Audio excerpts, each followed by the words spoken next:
ක්‍රිස්තු වර්ෂ 1993 පෙබරවාරි මාස 15 වන දින මානෙල් වික්‍රමසිංහ මහතා විසින් හස්තිශෛල පුරවරයට දායාද කරන ලද රාජකීය විදු මාතාව අද වන විට වසර 32ක ප්‍රෞಢ ඉතිහාසයකට හිමිකම් කියයි.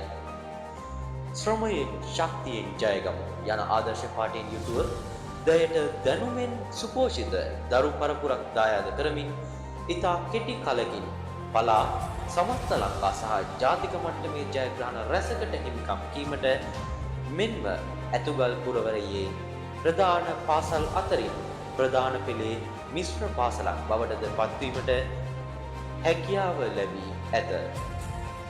පාසලේ විවිධ සමිති සමාගම් අතරින් රාජකීය අභිමානය මැනවින් ඔප්නං වන ජයග්‍රහණ රැසකට උරදීමට රාජකීය විද්‍යා සංගමයට හැකියාව ලැබී ඇති අතර සාම්ප්‍රදායික අධ්‍යාපන රටාවෙන් මිදී නවීන තාක්ෂණික ක්‍රියාකාරකම් මෙන්ම ප්‍රායෝගිකත්වයට මුල් තැන දෙමින් සිසු හදවත් තුළට විෂය ධාරාව කාවල් දෙමින් දිනෙන් දින දැනුමින් කුසලතාවෙන් එවි රාජකීයන් බිහි කිරීමට විද්‍යා අංශයේ ගුරු මෑණිවරුන් සහ පියවරුන් මහඟු සේවාවක් ඉටු කරයි.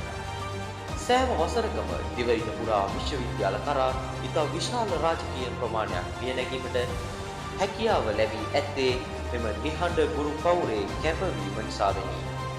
දිගුත් හෙළියවකට පසු නැවත විද්‍යාලාධිපති ගරු එච්.එම්. ආර්යදාස මැතිතුමන්ගේ ප්‍රධානත්වයෙන් හා නියෝජ්‍ය විදුහල්පතිවරුන්ගේ ප්‍රධානත්වයෙන් යුතුව විද්‍යා අංශයේ ගුරු මෑණිවරුන්ගේ හා පියවරුන්ගේ මඟ පෙන්වීමෙන් යුතුව රාජකීයන්ගේ විදු ඉලසව් 2025 විද්‍යා දිනය මෙලෙස ආරම්භ වන වගයි.